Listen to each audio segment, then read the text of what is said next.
வணக்கம். இன்னைக்கு நாம ஒரு சுவாரஸ்யமான உரையாடல்ல ஆழமா பார்க்க போறோம். நம்ம கிட்ட ஜெய் ஷெட்டி, ராதி தேவ்லுக்கியா ஷெட்டி இவங்களோட ஒரு யூடியூப் வீடியோ இருக்கு. அதுல அவங்க கார்ல போறது, கடைக்கு போறதுன்னு ரொம்ப இயல்பா பேசிட்டு போறாங்க. ஆமா. அவங்களோட அந்த இயல்பான பேச்சு, அதுல இருக்கிற சின்ன சின்ன நகைச்சுவை, இதெல்லாத்தையும் தாண்டி அவங்க உற்பத்தி திறன் பத்தி, எனர்ஜி எப்படி மெயின்டைன் பண்றாங்க, அப்புறம் அந்த நேர்மறையான சுய பேச்சு பத்தி சொல்ற விஷயங்கள் எல்லாம் நமக்கு ரொம்ப உதவியா இருக்கும்னு தோணுச்சு. ஆமா. இதுல ராதியோட சமையல் குறிப்புக்காக மளிகை சாமான் வாங்க போற ஒரு சின்ன சவால் கூட இருக்கு. நாம உங்களுக்காகவே இந்த குறிப்புகளை எடுத்திருக்கோம். அப்படியா? கேட்கவே நல்லா இருக்கே. சரி, முதல்ல கார்ல இருந்து ஆரம்பிக்கலாமா? என்ன பேசுனாங்க? ஓ, அதுல முதல்ல எல்ஏ லண்டன் டிரைவிங் பத்தி பேசுறாங்க. என்ன வித்தியாசம் சொல்றாங்க? எல்ஏல கொஞ்சம் அவசரமா ஓட்டுவாங்க, லண்டன்ல வழி விடுவாங்கன்னு ராதி சொல்றாங்க. அப்புறம் அந்த பின்சி டிரைவர் இருக்காங்களே, அதாவது வண்டி ஓட்டும்போது பக்கத்துல இருந்து அறிவுரை சொல்றது, ஆமா ஆமா, நம்மில் பலரும் அப்படிதான். அத பத்தி பேசுறாங்க. ராதி தன்னை அப்படி ஒத்துக்கறாங்க. ஆனா சொல்றாரு, சில சமயம் ராதி திடீர்னு கத்தும்போது பயமா இருக்குன்னு. இதுல ஒரு நல்ல விஷயமும் சொல்றாரு பாருங்க. வாழ்க்கையிலயும் இப்படிதான், ஒருத்தர் வழி நடத்தும்போது மத்தவங்க குறை சொல்லிட்டே இருப்பாங்கன்னு. இது ஒரு நல்ல ஒப்பீடு. சரி, அப்புறம் அந்த கேள்வி, நீண்ட காரு பயணத்துல யாரு கூட போக ஆசைப்படுவாங்கன்னு கேட்டாங்களே. ஆமா, அது ரொம்ப சுவாரஸ்யமா இருந்துச்சு. ஏன்னா 2 பேர் பதிலும் வேற வேற மாதிரி. அப்படியா?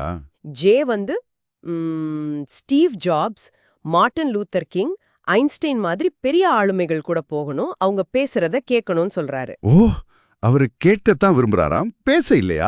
ஆமா, தான் அமைதியா இருந்து அவங்க பேசுறத கவனிக்கணும்னு ஆசைப்படுறாரு. ஆனா ராதி பாருங்க, அவங்க அவங்க தன்னோட பாட்டி, அப்புறம் மத்த குடும்ப உறவுகள், ஏன் தன்னோட மூதாதையர்கள் கூடவே பயணிக்கணும்னு சொல்றாங்க. ஓ, அப்படியா? அவங்க கிட்ட இருந்து அந்த காலத்து கதைகளை எல்லாம் கேட்கணும்னு நினைக்கிறாங்க. ஆஹா, இதுவே ஒரு பெரிய வேறுபாடு இல்லையா? நம்ம யார்கிட்ட இருந்து கத்துக்க நினைக்கிறோம்? பெரிய ஆளுமைகளா இல்ல நம்ம சொந்த வேர்களா? சரி, அப்புறம் அன்றாட விஷயங்களை பத்தி, ஸ்கிரீன் டைம் பத்தி சொன்னாராமே ஜே. ஆமா, அத கேட்டா நமக்கே கொஞ்சம் இதுவா இருக்கும். ஒரு நாளைக்கு 7.5 மணி நேரம் சொல்றாரு. அடேங்கப்பா, எதுல அதிகமா போகுதுன்னு சொன்னாரா? பெரும்பாலும் வாட்ஸ்அப்ல தான் செலவாகுதுன்னு சொல்றாரு. அப்புறம் மெசேஜ்க்கு லேட்டா ரிப்ளை பண்றது பத்தி, கார் சிக்னஸ் பத்தி, அப்புறம் ஒருத்தருக்கு ஒருத்தர் என்னென்ன விஷயங்கள் கொஞ்சம் எரிச்சல் ஊட்டுன்னு, அதெல்லாம் ரொம்ப இயல்பா வேடிக்கையா பகிர்ந்துக்கிறாங்க. சரி சரி, அடுத்து அந்த மளிகை கடை சவால், அது என்ன ராதியோட ரெசிபியா? ஆமா, ராதியோட மெக்சிகன் ரைஸ் செய்முறைக்காக போறாரு. இதுவே ஒரு காலத்துல ஜேயோட ஒரு ஸ்டஃப்ட் பெப்பர் ரெசிபியோட அப்டேட் வெர்ஷன் மாதிரி. ஓஹோ, எப்படி சமாளிச்சாரு கடையில? அதுல தான் கொஞ்சம் தடுமாற்றம். முக்கியமா அவக்காடோ எப்படி பார்த்து வாங்குறதுன்னு தெரியல. அப்புறம் கொத்தமல்லிக்கு பதிலா பார்ஸ்லி எடுத்துட்டாரு போல. ராதி தான் போன்ல இருந்து கொஞ்சம் வழிகாட்டினாங்க. ஆனா இதுல அவங்க சொல்ற ஒரு விஷயம் ரொம்ப அழகு. ஒரே ரெசிபியா இருந்தாலும் யார் செய்யறாங்களோ அவங்க கையால அவங்க அன்போட செய்யும்போது அதுக்கு ஒரு தனி சுவை வந்துரும்னு சொல்றாங்க. இது நிஜம்தான். அடுத்தவங்க சமையல் குறிப்பை செஞ்சாலும் நம்மளோட ஒரு டச் இருக்கும் இல்லையா? கரெக்ட். சரி, அடுத்த முக்கியமான கேள்வி, ஜே இவ்ளோ பிஸியா இருந்து எப்படி இவ்ளோ எனர்ஜியோட இருக்காரு? இது நம்ம நிறைய பேர் கேட்க நினைப்போம். ஆமா, இதுக்கு அவர் சொல்ற பதில் ரொம்ப சிம்பிள் ஆனா பவர்ஃபுல். முதல்ல செய்யற வேலைய ரொம்ப விரும்பி செய்யறாராம். சரி. அதுக்கு நன்றியோட இருக்கிறதாவும் சொல்றாரு. அது போக ரொம்ப முக்கியமா நேர்மறையான சுய பேச்சு உத்திய பயன்படுத்துறாராம். Positive self talk. ஓ, அது எப்படின்னு கொஞ்சம் விளக்க முடியுமா? அதாவது சோர்வா உணரும் போது நான் சோர்வா இருக்கேன் அப்படின்னு ஒத்துக்கிட்டு அதோட நிறுத்தாம, ஆனா நான் அப்புறமா ரெஸ்ட் எடுப்பேன், இல்லனா ஓய்வெடுக்க பிளான் பண்ணுவேன் அப்படின்னு தனக்கு தானே சொல்லிக் கொள்வாராம். ஓ, அப்ப அந்த சோர்வை ஏத்துக்கிறதோட அதுக்கான ஒரு தீர்வையும் அப்பவே மனசுக்குள்ள உருவாக்கிக்கிறது, வெறும் உணர்ச்சிக்காடி பணியாம. அதேதான். அந்த உணர்வை அங்கீகரிச்சுட்டு அடுத்த செய்ய வேண்டிய வேலையை நோக்கி நகர மனசு தயார்படுத்திக்கிறது. இது ஒரு பயிற்சி மாதிரிங்கிறார். இது நல்ல உத்தி, கவனிக்க வேண்டிய விஷயம். சரி, இது இல்லாம வேற என்ன விஷயங்கள் பேசுனாங்க? அவங்க சமீபத்துல போன சில நிகழ்ச்சிகள் பத்தியும் பேசினாங்க. ஷாரன் ஸ்டோன் அகதிகள் நிலைமை பத்தி பேசினது. ஓ ஆமா.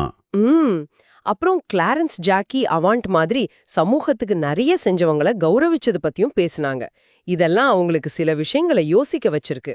என்ன மாதிரி விஷயங்கள்? அதாவது சில சமயம் நம்ம உலகத்துல மூழ்கி இருக்கும்போது மத்த இடங்கள்ல என்ன நடக்குதுன்னு தெரியாம போயிடுதுங்கிறது ஒண்ணு.